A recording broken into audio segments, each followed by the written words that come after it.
What are the 5 reasons that you won't give up when life catch you on the blind side?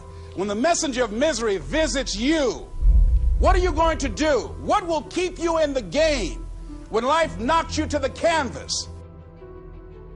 Life's going to punch you right in the face. Life's going to fire you over and over again. You're going to be told you're not good enough. Your faith is going to be tested. Your family's going to look you in the eye and say, how do we get health insurance the next month? I don't know. But I know we're going to make it. You know who's going to bail you out? You know who's going to come and rescue you? You know who's going to come and save the day? No one. No one's going to come and do it for you. You're going to have to do it all yourself. See, the Buster Douglas that fought in the last fight was not the Buster Douglas that fought Mike Tyson. See, the Buster Douglas that got knocked down while fighting Mike Tyson had gotten out of an alcohol recovery center. His mother had died. His wife was ill with a terminal illness. He was considered a nothing, a bum. So when he got knocked down, Buster Douglas had a reason to get back up because he said, I'm dedicating this fight to the memory of my mama. Life is hard, man. That's what it's about. Life is a challenge. If you don't work as hard as you can, if you don't sacrifice everything, if you don't get rejected and keep coming back for more, if you don't get your loyalty tested and your faith tested, you don't love that thing if you bail out. So if you fought through all that, that's love. So you got to have some reasons that when life knocks you down, and it's going to. Hello, it's going to knock you down. When people disappoint you, and that's going to happen. When they betray you, and that's going to happen. When they lie to you, and that's going to happen. When they say, oh, you can count on me, and they won't show up, and that's going to happen. When you want to throw in the towel and give up yourself, and that's going to happen. When life collapses on you and catch you on the blind side, what reason can you remember that you can call on, that you can reach on, that can make you get back up? Find that reason. Because when life had knocked me down, I said, life, I'm doing this because I want to make my mama proud of me. I'm doing this because I want my children to have a better life than what I have. I'm doing this because all my life I've been told I'd be a loser, that I wouldn't make it. I'm doing this to make them a lie. I believe like Frank Sinatra, he said the best revenge in life is massive success. I'm doing this so I can become massively successful.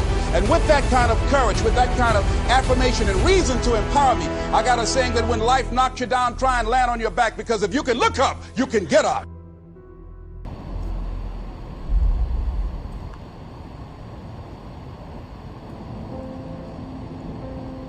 You don't have to be grim, but you do have to be serious. Hey, everybody hopes things will get better, but remember, the future does not get better by hope. It gets better by plan. And hope unaided by clear plans can finally become an illness.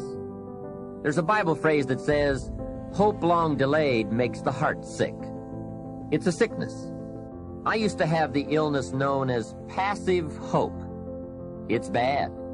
And there's one that is even worse, and that is called happy hope. That is really bad. The man is 50, and he's broke, and he's still smiling. That's bad. So get serious. Make plans. Put them on paper. My suggestion from experience. There's a phrase from the Bible that goes, without dreams and vision, we perish. How true. Humans have this unique ability to aspire, to dream, to go for something, to become something. Without that, life is not life. We must have dreams and never give up on our dreams. I'd like to share a few ways your use of time are affected by or influence the achievement of your goals. Have you ever thought that without some very clear written goals, you never even need to consider managing your time? Time essentials come from objectives well defined. Time can't be critical if objectives aren't defined. Now you might be one of those uniquely fortunate individuals who can keep all their objectives and purposes clearly defined in their minds and operate from that.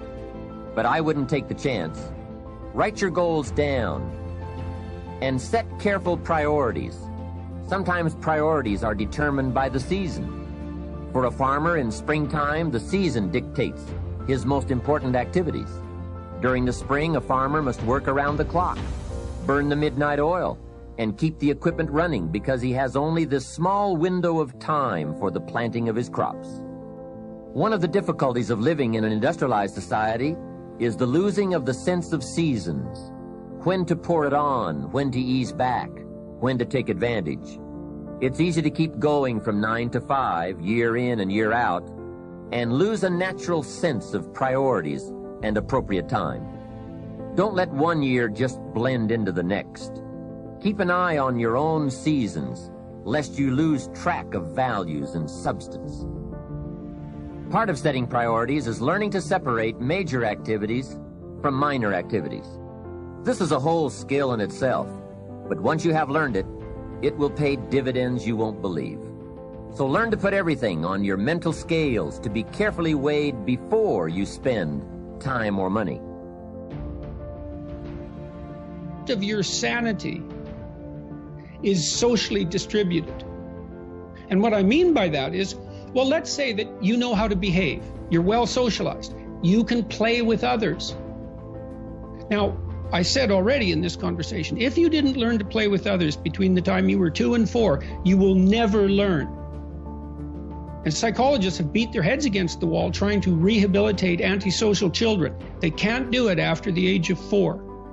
Is that because areas of the brain just don't develop? Well, it seems to be partly because the kids fall farther and farther behind. So let's say you make the leap from egocentric dependence on your mother at 2 and 3 to immersion in a peer group. Well, then you pick peers that are at your same developmental level, and you chase each other up the developmental ladder. And the longer you're out of that, the farther you fall behind. And so, kids, 5-year-old kids might come across another 5-year-old kid who tends to cry too much if they don't get their way. And they'll say, we don't want to play with the baby. And what they're saying is, we have to find someone who's at our developmental level, shares our developmental horizon, so that we can mutually scaffold our further development. Now, they're not going to say that, obviously, but that's the situation. And kids test each other out when they first meet. So do adults. Game. Can you play? Are you playing at the same level as me? I'm playing my game at the level that will further my development. Can you play along with me?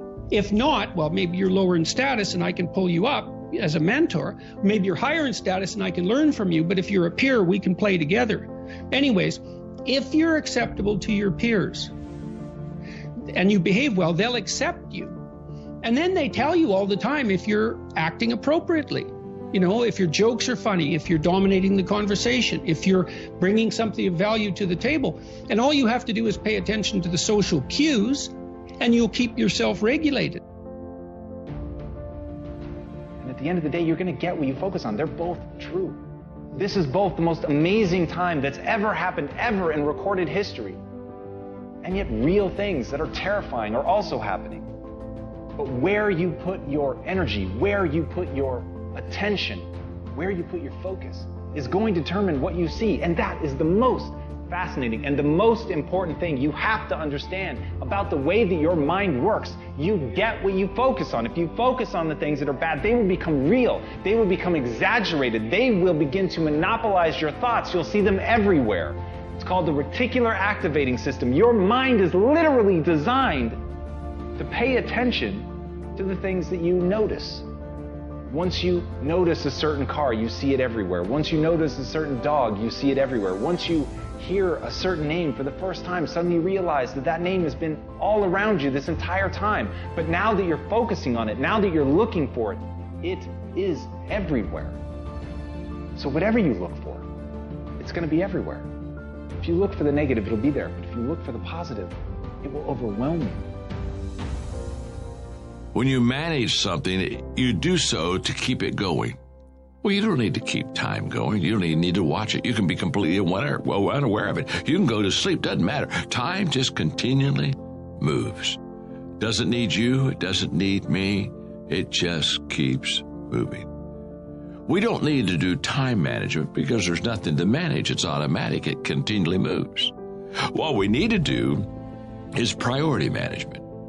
With the time that is continually slipping away from us, we need to manage our priorities to maximize the time we have. So don't manage your time, maximize your time. How? By doing the things that are the most important to do at that moment. Make every day your masterpiece.